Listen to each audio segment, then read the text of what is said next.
So in this week's Parshas Yisro, we have Matan Torah, we have the giving of the Torah. Now it's interesting, we know everything in Torah is significant, and everything in Torah is telling us something, how to become better Jews right now. The Torah introduces the story of the Ten Commandments, the story of Kabbalah's Torah of Har Sinai, with the story of Yisro, the story of Yisro. Pasuk tells us that Yisro, the father-in-law of Moshe Rabbeinu, was someone who was born not Jewish. Not only was he not Jewish, he was the high priest of the religion of his home country, Midian. He hears about what happens to the Jewish people, the exodus of Egypt, and is so inspired by that, he decides to turn his life around and to convert. And the Pasuk tells us at length how Yisro comes to Moshe, and he's embraced by the people. There's a big celebration in his conversion. And that's the story of Yisro, and then we flow into the story of Kabbalah's Torah of Har Sinai. And so the question is, why is that the intro? Why is the story of Yisro the introduction into the Ten Commandments, into the story of Har Sinai? More than that, according to a number of opinions in Chazal, Yisro, the story of Yisro, his conversion, actually took place after Har Sinai. So Hashem goes out of his way to put that story out of chronological order. So it's clearly for a reason. So what do we learn from this?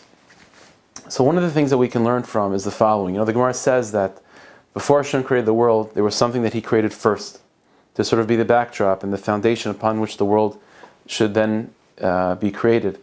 And that first thing Hashem created was tshuva, to be able to return to Hashem, to not be stuck and not to be bound by one's previous mistakes. And so the commentaries deal with that, is that that's a funny thing to start with. You start with a plan B, you start with plan A. So before there's a world, you're already planning on things going wrong. So there's a number of answers to that question, but one of the, outside of the theological, answers to that, something that we can learn from is that's exactly the point. Because very often we're so afraid of what might happen if we make a mistake that there's a human tendency of sticking your head in the sand and just avoiding the issue altogether.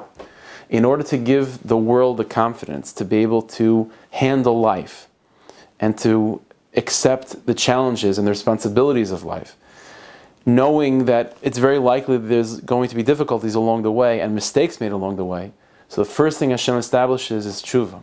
Is that even if you mess up, even if things go wrong, you're not stuck to that.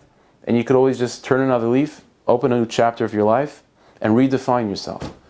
And knowing that from the beginning will give you the strength to be able to bear the burden, not in a negative way, but the responsibility and the privilege of charging a course in your life and of being able to trailblaze a path for yourself with the confidence of knowing that any pitfalls along the way, even if you do fall into those mistakes, you'll be able to get out of it. And this is exactly what's happening also with Har Sinai. Standing by Har Sinai, receiving the Torah, it's a tremendous responsibility and a tremendous mission. But in order to give us the confidence within ourselves that we should be able to accept that mission and to accept that responsibility, we have to know going in that there's such a thing called Yisro, which is that a person is not stuck to who they were until that point. And you can completely change your life around in 1 second to the point of where you're a completely new person. And that's just like tshuva was established before the world was created, Yisro is established before the giving of the Torah. Because in order to go in and to accept that huge mission called Torah, we have to know going in that even if we do make mistakes, we're not stuck to that. And we have to believe in the power of tshuva, to believe in the power of Yisro. And it's through that power of Yisro that will give us the strength and the confidence to be able to receive the Torah. So Hashem should help that we should come into Shabbos with menuchas nefesh and menuchas aguf, and both individually and collectively see the redemption of our people. B'bias kol tzedek, b'meher v'meinu amen. Thank you, Hashem.